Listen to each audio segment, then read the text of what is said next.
अगर आप अल्सर मैदा या मैदा के किसी भी मर्ज में मुब्तला हैं तो ये वीडियो आपके लिए बहुत ही इंफॉर्मेटिव साबित हो सकती है। वीडियो को एंड तक देखिए। आइए मजीद बात करते हैं हकीम से, ज़ोहर अहमद बुखारी शाह साहब से। हकीम साहब, अगर मैदा ख़राब हो जाए तो कौन कौन से मसाइल पैदा होते हैं? मैदा ख़राब हो जाए तो काफ़ी मसाइल पैदा होते हैं, जैसे भूख का नाल लगना, इसके अलावा गैस, कब्ज़, अफारापन, डपट हो जाना, किसी टाइम ऐसा महसूस होना कि उल्टी कैफियत हो रही है। ये तमाम मसाइल पैदा हो जाते हैं। शाह साहब, मैदे की खराबी की वजह से जिस्म में कुछ नुमाया पेचीदगियां पैदा हो सकती हैं? जी बिल्कुल पैदा होती हैं। देखें, जब गैस और कब्ज़ होती है तो फास्ट मादे जिस्म में से खारिज नहीं हो पाते और कब्ज़ की वजह से पूरे जिस्म में खिंचाव महसूस होता है, दर्द महसूस होती हैं। इसके अलावा गैस की वजह से दिल पे बोझ बनता है जो कि हार्ट बीट को तेज़ कर देता है, सर दर्द का बायस बनता है। ये तमाम पेचीदगियाँ पैदा हो जाती हैं। हकीम साहब, मैदे का बुनियादी काम क्या है? मैदे का बुनियादी काम है जो भी चीज़ हम खाते हैं उसको अच्छी तरह से हजम करके अगले मराहल में दाखिल कर देना। हकीम साहब, मैदा खराब क्यों होता है?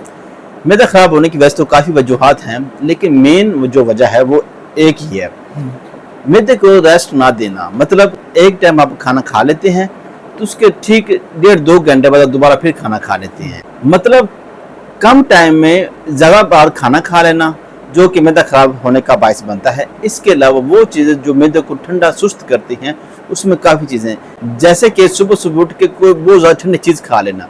ठंडी चीज़ जो है मैदे को सुस्त करती है, जिसकी वजह से मैदा सुस्त हो जाता है, सही तरह से वर्क नहीं करता, जो कि बदहज़मी का बायस बनता है। शासन, मैदे को एक्टिव रखने के लिए किस तरह की ग़िज़ाएं खानी चाहिए? ज़्यादा अच्छी मैदे के लिए जो डाइट है वो ये है, गोश्त, भिंडी, करेले, पालक, बैंगन, ये मैदे को ताकत भी देती हैं, हरारत भी देती हैं, फाइबर भी पैदा करती हैं और ये चीज़ें ही मैदे के लिए बहुत अच्छी हैं।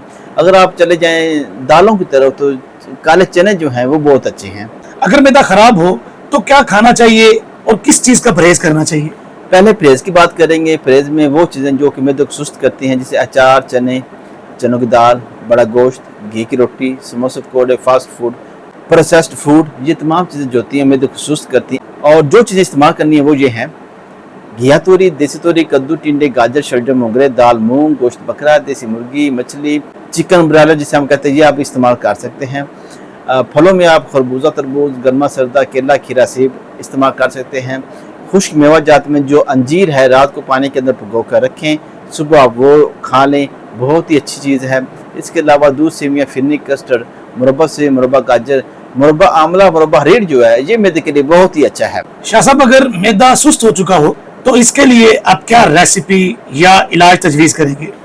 मैदा सुस्त हो, सही तरह से काम ना कर रहा हो, या कि भूख ना लग रही हो, या खाना खाने के बाद मैदे के मुंह पे दर्द होता हो, तो इसके लिए बहुत ही अच्छा कहवा, अजवाइन, पुदीना, सौंफ, अदरक, छोटी इलायची, ये 5 चीज़ें हैं। इन 5 चीज़ों का आप बेहतरीन कहवा बनाएं और खाना खाने के फौरी बाद आप पी लें।